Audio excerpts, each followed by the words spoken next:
కన్యవారికి గనక చూసుకున్నట్లయితే ప్రధానంగా మీకు లాభస్థానంలో ఈ యొక్క జీవాత్మ సంయోగము అంటే రవి గురువుల యొక్క కలయిక అవుతూ గురువు మౌఢ్యంలో కూడా వెళ్తున్నాడు. ఇది జూలై 15 నుంచి ఆగస్టు 15 వరకు ఉంటారు. అందులో దాదాపుగా 28 రోజుల పాటు అస్తంగత్వ దోషము మౌఢ్యము దోషంలోనే గురువు ఉండిపోతున్నాడు. మరి దీనివల్ల మీకు కలిగేటువంటి ఫలితాలు ఏమిటి, దేవతారాధన చేయాలి, ఎటువంటి విషయాల పట్ల మీరు జాగ్రత్త వహించాలి అనేటువంటి అంశాలు చెప్తుంది. నేనైనప్పటికీ చెప్పిస్తుంది సాక్షాత్ లలిత అమ్మవారిగా భావిస్తూ ఆ లలితాంబిక అమ్మవారి యొక్క అనుగ్రహం మీకు పరిపూర్ణంగా కలగాలని మనస్ఫూర్తిగా కోరుకుంటూ, ఇక్కడ ఎప్పుడైతే లాభస్థానంలో జీవాత్మ సంయోగం ఏర్పడిందో కొన్ని లాభాలను కూడా ఇస్తుంది ఈ రెండు గ్రహాల యొక్క కలయిక. కొన్ని ఊహించి లెక్కగట్టి చేయడం వల్ల కొన్ని లాభాలు వస్తాయి. కాకపోతే ఇక్కడ చతుర్థాధిపతి సప్తమాధిపతి అంటే పార్ట్నర్షిప్లో ఏదైనా ల్యాండ్ తీసుకుంటున్నాం అంటే ఒక్కోసారి చూడండి మనకి అంత డబ్బు మన దగ్గర ఉండదు. ఒక్కోసారి ఒక 2-3 కోట్ల స్థలం అనుకుందాం, ఉదాహరణకు 1 ఎకరం స్థలం ఉందనుకుందాం. అప్పుడు మీ దగ్గర 1 కోటి రూపాయలే ఉంది, లేకపోతే 2-3 కలిసి తీసుకున్నారు. అప్పుడు ముగ్గురు కలిసి తీసుకున్నప్పుడు అలాంటి విషయాల్లో మీరు రాసుకునే అగ్రిమెంట్స్ కానివ్వండి, ఏదైనా అలాంటివి తీసుకునేటప్పుడు కొంచెం చూసుకొని తీసుకోండి ముఖ్యంగా. ఎందుకంటే మీకు గురువు బాధకుడు అవుతాడు, చతుర్థ సప్తమాధిపతి. ఆ బాధకుడు రవి ద్వారా కంబస్ట్ అయినప్పుడు, అది కూడా 12వ అధిపతి రవి అయినందుకు ఏదో ఎక్కువ లాభం వస్తుంది ఇక్కడ కనుక ఇన్వెస్ట్మెంట్ చేస్తే, దీనివల్ల షేరింగ్లో మనం తీసుకోవచ్చు అనేటువంటి థాట్లోకి తీసుకెళ్తూ ఉంటుంది. కానీ ఇక్కడ ఏమవుతుంది, మీకు 12వ స్థానంలో ఎప్పుడైతే కేతు ఉన్నాడో, సప్తమం అంటే పార్ట్నర్షిప్లో తీసుకునేటువంటి స్థానంలో ఎప్పుడైతే శని ఉన్నాడో ఇబ్బంది ఇస్తుంది. మరి అలా కాదండి, మాకు ఆల్రెడీ అట్లాంటి ఆపర్చునిటీ వచ్చింది, ఇప్పుడు ఏం చేయాలి అంటే సింపుల్గా ఏం లేదు, నువ్వులు ఉలవలు గోధుమలు దానంగా ఇవ్వండి. మరియు నవగ్రహాల్లో గురు రవి గ్రహాల దగ్గర నేతితో దీపం పెట్టండి. వెంకటేశ్వర స్వామి యొక్క ఆరాధన, వెంకటేశ్వర స్వామి అష్టోత్తరాలు ఎక్కువగా చదువుకోండి. దీని ద్వారా ఏమవుతుందంటే మీరు వెళ్ళి ఎందులోనో ఇరుక్కోవడం. మనం చూడండి చాలామంది 90% ఆఫ్ పీపుల్కి లైఫ్లో ఏమవుతుందంటే వాళ్ళు ఏదో బాగుపడతారనో, లేకపోతే వాళ్ళకి ఏదో వాళ్ళ పిల్లలకి ఏదైనా మంచి భవిష్యత్తు ఇవ్వచ్చనో, ఇంట్లో వాళ్ళకి ఒక మంచి భవిష్యత్తు ఇవ్వచ్చనో భావంతో కొన్ని ప్రయోగాలు చేస్తూ ఉంటారు. అంటే కొంత పూర్తిగా దాని మీద అవగాహన లేనప్పుడు అలాంటి వాటిలో ఇన్వెస్ట్మెంట్ చేయడం చేస్తూ ఉంటారు. ఇటువంటి విషయాలు, అందులోనూ ముఖ్యంగా మీ ఫ్రెండ్ ఎవరో పెడుతున్నారంటే ఇన్వెస్ట్మెంట్ మనం కూడా పెట్టేద్దామని అనుకుంటాం. అది మీకు పనికొస్తుందా లేదా అనేటువంటి చూసుకోవాలి. ఇక మీరు నిత్యము చేయవలసింది వెంకటేశ్వర స్వామి యొక్క ఆరాధన చేయండి, అన్ని విధాలు బాగుంటుంది. గోచారంలో జరిగేటువంటి గురువు కానీ శుక్రుడు కానీ ఉన్నప్పుడు దాన్ని మౌఢ్యమే అంటారు.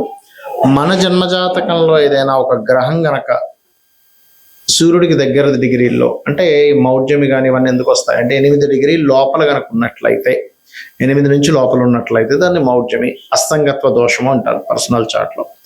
ఇలా అస్తంగత్వ దోషాల్లో మనకి బుధుడు తప్ప మిగతా గ్రహాలన్నీ అస్తంగత్వ దోషంలోకి వెళ్ళిపోతాయి. బుధుడు కూడా వెళ్తారు కానీ అంత ఎక్కువగా వెళ్ళదు, బుధుడు యొక్క ప్రభావం ఉండదు. అయితే ఇక్కడ మనం ఒక్కొక్క గ్రహము అస్తంగత్వంలోకి వెళ్ళడం వలన ఒక్కొక్క ఫలితాలు వస్తాయి. ఆ విషయాలు జాగ్రత్తగా ఉండాలి. మీ పర్సనల్ చార్ట్లో గుర్తుపెట్టుకోండి. అది భావన ఏ భావంలో ఉందనేది వంటిది 12 భావాలు చూసుకుంటూ ఒక్కొక్క గ్రహం బట్టి కూడా ఉంటుంది. ఉదాహరణకి గురువే అనుకుందాం. మీ జన్మజాతకంలో గురువు ఏ ఆధిపత్యం వహించాడో, గురువు కనుక ఒకవేళ అస్తంగత్వ దోషం ఏర్పడితే ఏమవుతుంది అంటే, మీరు ఏదైనా స్కూల్స్ కాలేజ్ నిర్వహణ చేసేటప్పుడు కొన్నిసార్లు ఒక్కోసారి చూడ మనం బంగారం కొంటూ ఉంటాం. గురువు అస్తంగత్వ దోషంలో మీ జన్మజాతకంలో ఉన్నట్లయితే గోల్డ్ మీద ఇన్వెస్ట్మెంట్ చేయడం అంత శ్రేయస్కరం కాదు. పర్లేదండి రవి బాగున్నాడు అన్నప్పుడు కొంతవరకు 50-50గా ఉంటుంది. రవి కూడా పాడైపోయి గురువు కూడా పాడైతే గోల్డ్ మీద ఇన్వెస్ట్మెంట్స్ అనేవి చేయకూడదు, అస్తంగత్వ దోషంలో ఉన్న గురువు లేదా పాపకత్తిలో ఉన్న. అదేవిధంగా కొన్నిసార్లు అమావాస్య యోగంలో పుడుతూ ఉంటారు. అంటే అప్పుడు చంద్రుడు చాలా క్లోజ్ డిగ్రీల్లో సూర్యుడి దగ్గరికి వచ్చేసాడు, చంద్రుడేమో క్షేణ చంద్రుడే. అలాంటప్పుడు ఏంటంటే మీరు అమావాస్య నాడు పితృదేవతా సంబంధించిన కార్యక్రమాలు చేయడము. మరియు అదేవిధంగా మరొక విషయం ఏంటంటే ఇక్కడ వీటితో పాటు మానసిక సంబంధంగా అంటే కొంచెం మనసు మీద ఎక్కువ తీసుకుంటూ ఎక్కువ ఎమోషన్స్ అవ్వకూడదు అనేటువంటిది దాని అర్థం అనమాట. అదేవిధంగా కొంతమందికి కుజుడు చాలా క్లోజ్ కంజంక్షన్లో రవితో కనెక్ట్ అవుతాడు. అలాంటప్పుడు ఏమవుతుందంటే వీళ్ళకి సర్వసాధారణంగా తండ్రి కొంచెం అగ్రెసివ్గా ఉండడం, అదేవిధంగా మీకు ఆ పోర్ట్ఫోలియోస్ ఏమొచ్చే దాన్ని బట్టి ఉంటుంది. కాకపోతే ఇక్కడ ఏంటంటే ఏదైనా ఖాళీ ల్యాండ్లు, అందులో ముఖ్యంగా గవర్నమెంట్ ల్యాండ్స్ తీసుకుంటూ ఉంటాం యాక్షన్స్లో, ఆక్షన్ జరిగినప్పుడు. కాబట్టి ఆ ఆక్షన్లో తీసుకునేటువంటి ప్రభుత్వ సంబంధించిన ల్యాండ్స్ తీసుకునేటప్పుడు 1కి 4 సార్లు మళ్ళీ చూసుకొని తీసుకోవాలి, అందులో ఏదైనా దోషం ఉందా ఏంటి అనేటువంటిది. అదేవిధంగా బుధుడైతే కొంచెం ఎక్కువ కంబస్ట్ అవ్వడు బుధుడు విషయంలో. కాకపోతే ఏంటంటే బుధుడు మీరు ఎప్పుడైనా గుర్తుపెట్టుకోండి, కంబస్ట్ అయినప్పుడు కొంచెం ఏదైనా వ్యాపారం చేస్తున్నారు లేదా షేర్ మార్కెట్ రిలేటెడ్ సంబంధించిన విషయాల్లో చాలా జాగ్రత్తగా ఉండాలి. అదేవిధంగా శుక్రుడు అనుకోండి, వివాహము, చాలా మందికి శుక్రుడు కనుక క్లోజ్ కంజంక్షన్లో కనుక రవితో ఉన్నట్లయితే అప్పుడు ఏమవుతుంది అంటే మీకు అది వివాహము, వివాహ జీవితము, స్పర్మ్ కౌంటింగ్ తక్కువగా ఉండడము, లేకపోతే కొంతమందికి లేడీస్కి అయితే వాళ్ళకి చూడండి ఒక్కోసారి వాళ్ళు ఈ thyroid related issues, హార్మోనియల్ related issues వస్తూ ఉంటాయి.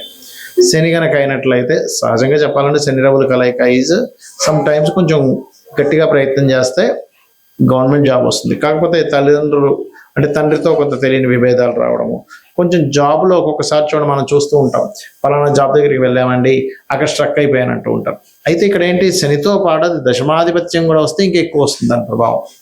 రాహువు కేతు అయితే గ్రహణ సమయాలు అవి పెద్దగా కమ్మస్టవ్ దీనికి, ఎందుకంటే ఛాయాగ్రహాలు నిజమైనటువంటి గ్రహాలు కావు నోట్స్ కాబట్టి. అయితే ఇక్కడ ఏంటి, ఏ భావంలో మీకు అస్తంగత్వ దోషం ఏర్పడింది. ఇప్పుడు మనం చెప్పుకుంటున్నాం మేషం వారికి అయితే 4వ స్థానము, వృషభం వారికి అయితే 3వ భావంలో ఉన్నది, రవి గురువులు మిథునంకి అయితే 2వ స్థానము, కర్కాటకం అయితే రాశిలోనే, సింహానికి అయితే 12వ స్థానము, కన్యకి అయితే 11వ స్థానం, ఇలా చెప్పుకుంటున్నాగా. అలాగే మీ లగ్నం నుంచి, లగ్నం వేరు రాశి వేరు గుర్తుపెట్టుకోండి, మీ లగ్నం నుంచి ఒక గ్రహము కంబస్ట్ అయినప్పుడు అది ఏ భావంలో అయిందే చూసుకోవాలి. లగ్నంలో అయిందనుకోండి జీవుడికి అది ఎఫెక్ట్ ఎక్కువ ఇస్తుంది. ధనస్థానంలో అయితే అది ఏ గ్రహము తత్సంబంధించినటువంటి ధన సంబంధించిన విషయాల్లో జాగ్రత్తగా ఉండాలి. 3 అయితే అన్నదమ్ములు కమ్యూనికేషన్స్ విషయాల్లో, 4 అయితే ప్రాపర్టీస్ కొనుగోలు చేసే విషయంలో, 5 అయితే సంతానం విషయంలో లేదా ప్రేమ వ్యవహారాల విషయంలో, ఏదో ప్రేమ వ్యవహారాలకు సంబంధించిన విషయాల్లో వెళ్ళి విరుక్కుపోవడం ఇట్లాంటివి జరుగుతూ ఉంటాయి. అదేవిధంగా 6 అనుకోండి, రుణాలు ఇవ్వడం, రుణం తీసుకోవడం వల్ల. 7వ అయితే వివాహం ద్వారా కొంతమందికి ఏదో స్ట్రక్ అయిపోయినట్టుగా అయిపోతాయి కొన్ని లైఫ్స్. 8వ అయితే తాతగారు ఆస్తి, కొంత రీసెర్చెస్ వల్ల రీసెర్చ్ అవ్వకపోవడం వల్ల మేము స్ట్రక్ అయిపోయాము అని ఇలా ఉంటూ ఉంటుంది.